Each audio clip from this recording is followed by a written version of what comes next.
केंद्र सरकारनं सोयाबीनला 5,328 रुपये प्रति क्विंटल एवढा हमी भाव त्या ठिकाणी सोयाबीनला जाहीर केला। परंतु सध्या जर का आपण बाजारामध्ये सोयाबीनची परिस्थिती पाहिली तर ती अतिशय भयानक आहे।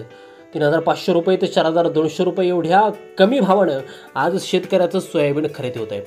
आधीच शेतकऱ्याचं नुकसान अतिवृष्टीमुळे झालंय। यामधील जे काही प्रमुख सोयाबीन उत्पादक जिल्हे आहेत, मग त्यामध्ये मराठवाडा, विदर्भासारखी जो काही विभाग आहेत, तर यातील जिल्हे बऱ्याच दिवस त्या ठिकाणी पाण्याखाली होते आणि यामुळे सर्वच पिकांचं सोयाबीन सगट कापूस असेल, मका असेल, अन्य काही तरकारी माल असतील, या पिकांचं मोठ्या प्रमाणात त्या ठिकाणी नुकसान झालंय। याशिवाय यंदा सोयाबीनचा पेराही घटलाय, आवकही मार्केटमध्ये आता घटलेलीच आहे।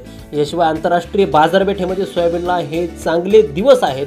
सोयाबीनची परिस्थिती चांगली आहे आणि दिवाळीच्या सणासुदीच्या काळात देखील तेलाची डिमांड ही वाढलेली असते, कारण की तेलाला सध्या जर का आपण भाव पाहिले तर 130 ते 140 रुपये प्रति लिटरवरती तेलाचा भाव गेला आहे। तरी देखील सोयाबीनला दर का मिळत नाही हा प्रश्न बळीराजा विचारतोय। नेमका हा भाव कधी वाढणार? सोयाबीनच्या हंगामात तरी या हंगामात तरी शेतकऱ्याला सोयाबीन नफा देणार का? सोयाबीन 6,000चा टप्पा गाठणार का? अशा अनेक प्रश्नांची उत्तरं व्हिडिओच्या माध्यमातून त्या ठिकाणी मी तुम्हाला देण्याचा प्रयत्न करणार होतो। त्यामुळे व्हिडिओ तुम्ही जर सोयाबीन उत्पादक शेतकरी जर असाल तर हा व्हिडिओ अगदी नक्की शेवटपर्यंत पहा आणि चॅनलवरती जर तुम्ही नवीन असाल तर चॅनल सबस्क्राईब देखील करा। शेतकरी बंधूंनो, यंदाच्या सोयाबीनच्या हंगामामध्ये सोयाबीनच्या उत्पादनात मोठी घट होण्याची शक्यता त्या ठिकाणी आता वर्तवली जात आहे। बघा, देशातील लागवड क्षेत्र आता त्या ठिकाणी कमी झालेलं आहे आणि त्यातच आता गेल्या 10 ते 15 दिवसापूर्वी त्या ठिकाणी अतिवृष्टीचा दणका बसल्यानं एकूण उत्पादन त्या ठिकाणी 17% घटून 105 लाख टनांवरती स्थिरावेल असा अंदाज सोयाबीन प्रोसेसर असोसिएशन, की ज्याला की आपण सोपा असं म्हणतो, यांनी त्या ठिकाणी आता वर्तवलेला आहे। मात्र ज्या काही व्यापारी संस्था आहेत किंवा कृषी तज्ज्ञांच्या मते प्रत्यक्ष उत्पादन केवळ 95 ते 99 लाख टनादरम्यान राहू शकतं असा अंदाज त्या ठिकाणी व्यक्त केलेला आहे आणि ही बातमी सोयाबीन उत्पादक शेतकऱ्यांसाठी अतिशय महत्त्वाची त्या ठिकाणी आता मानली जात आहे। बघा शेतकरी मित्रांनो, नेमकं झालंय काय की लागवड क्षेत्रात तर घट झालेली आहे, याशिवाय लागवड क्षेत्रात घट झाल्यामुळं उत्पादकतेमध्ये सुद्धा त्या ठिकाणी घसरण दिसून येत आहे। आता सोपाने एक अहवाल नुकताच प्रसिद्ध केला। आता या अहवालानुसार देशामध्ये यंदा 114 लाख हेक्टरवरती सोयाबीनची लागवड झाली होती, पेरणी झाली होती। तर मागील वर्षी हे जे काही क्षेत्र होतं ते 118 लाख हेक्टर एवढं त्या ठिकाणी होतं। यंदा लागवडीत घटक होण्याबरोबरच हेक्टरी उत्पादकतेवरती ही लक्षणीय घट त्या ठिकाणी झाली आहे आणि सोयाबीन प्रोसेसर असोसिएशन ऑफ इंडियाच्या मते यावर्षी प्रति हेक्टर जवळपास उत्पादकता जी काय आहे ती साधारण 9.20 क्विंटल इतकी त्या ठिकाणी राहणार आहे। तर गेल्या वर्षी ही जवळपास त्या ठिकाणी 10.63 क्विंटल एवढी त्या ठिकाणी प्रति हेक्टर एवढी होती। मग आता त्यामुळे यंदा देशातील एकूण जे काय सोयाबीन आहे ते 105 लाख टनांवरती स्थिर होण्याची शक्यता त्या ठिकाणी आता निर्माण झाली आहे, जे मागील हंगामात 126 लाख टनांपेक्षा तब्बल 17% त्या ठिकाणी कमी आहे आणि याचमुळं बाजारामध्ये सोयाबीनचे भाव त्या ठिकाणी वाढू शकतात अशी एक परिस्थिती आता त्या ठिकाणी निर्माण झालेली आहे।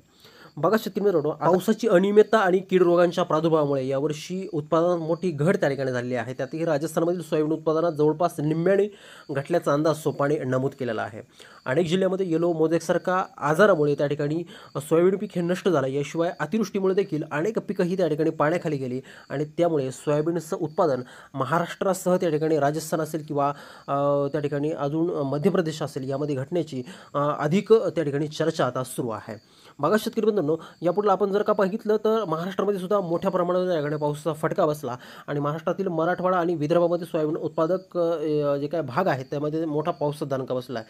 आता या भागामध्ये मोठ्या प्रमाणात पिकांचं नुकसान सुद्धा झालेलं आहे। काही ठिकाणी शेतकऱ्यांचं पूर्ण पीक त्या ठिकाणी हातातून गेलं आहे। सोपाच्या प्राथमिक अहवालानुसार महाराष्ट्रातील नुकसानीचं चित्र हे पूर्ण जर नसलं तर अंतिम आकडेवारी जाहीर झाल्यानंतर उत्पादनामध्ये आणखी किती घट होण्याची शक्यता आहे हे त्या ठिकाणी आता समजणार आहे। बघा शेतकरी मित्रांनो, आता यामध्ये मध्य प्रदेश सरकारने एक भावांतर योजना सुद्धा त्या ठिकाणी आणली आहे। हिचा सोयाबीन उत्पादकांना फार मोठा त्या ठिकाणी दिलासा मिळणार आहे। आता सोयाबीन उत्पादकांना दिलासा देण्यासाठीच ही योजना त्या ठिकाणी सुरू केली असल्याची माहिती त्या ठिकाणी आता आपल्याला मिळत आहे। या योजनेअंतर्गत सरकारी बाजारभाव आणि हमी भावातील फरक हा थेट शेतकऱ्यांच्या खात्यामध्ये त्या ठिकाणी जमा करण्यात येणार आहे। त्यामुळे मध्य प्रदेशच्या शेतकऱ्यांना काही प्रमाणात त्या ठिकाणी दिलासा मिळेल। परंतु तज्ञांच्या मते ही योजना केवळ एका राज्यापुरती मर्यादित असल्याने महाराष्ट्र आणि राजस्थान आणि इतर जे काही सोयाबीन उत्पादक राज्य आहेत त्यांना याचा त्या ठिकाणी फायदा होणार नसल्याची माहिती त्या ठिकाणी आता आपल्याला समजत आहे। बघा शेतकरी बंधूंनो, याउलट जर का पाहिलं तर भावांतर योजनेमुळे शेतकरी गरजेनुसार सोयाबीन विकू शकतील, परंतु त्यामुळे बाजारात आवकेचा दबाव वाढण्याची त्या ठिकाणी शक्यता आहे। परिणामी सोयाबीनचे दर काही काळ स्थिर राहतील किंवा घसरण्याची शक्यता त्या ठिकाणी अजूनही नाकारता येत नाही। मग शेतकरी मित्रांनो, आपण जर का पाहिलं तर सोपाच्या मते जवळपास उत्पादन 105 लाखां टनावरती त्या ठिकाणी स्थिर राहील. मात्र जे काही व्यापारी संस्था किंवा बाजार तज्ञांचं असं म्हणणं आहे की सोयाबीनचं प्रत्यक्ष उत्पादन हे 100 लाख टनांपेक्षा कमी म्हणजेच 95 ते 99 लाख टन राहण्याची अधिक त्या ठिकाणी शक्यता आहे. आणि म्हणूनच राजस्थान असेल, मध्य प्रदेश असेल, महाराष्ट्र असेल अशा मोठ्या प्रमाणावर नुकसानामुळे यंदा देशातील सोयाबीनचा उत्पादनाचा आकडा गेल्या दशकातील सर्वात कमी पातळीवरती जाऊ शकतो असा अंदाज त्या ठिकाणी व्यक्त केला गेलेला आहे. आणि ही बातमी शेतकऱ्यांसाठी अतिशय महत्त्वाची आणि अतिशय फायदेशीर त्या ठिकाणी मानली जाते. मग शेतकरी मित्रांनो, त्यामुळं आता जे शेतकरी असतील तर त्यांनी जो काही सोयाबीन विक्रीचा निर्णय आहे तो सोयाबीन विक्रीचा निर्णय अतिशय काळजीपूर्वक आणि दररोजचे बाजारभाव रोज पाहून त्या ठिकाणी घेतला पाहिजे, जेणेकरून सोयाबीन विकून तुमचं भांडवल तर फिटेलच फिटेल, परंतु तुम्हाला त्या ठिकाणी सोयाबीनमधून नफा देखील त्या ठिकाणी मिळू शकेल.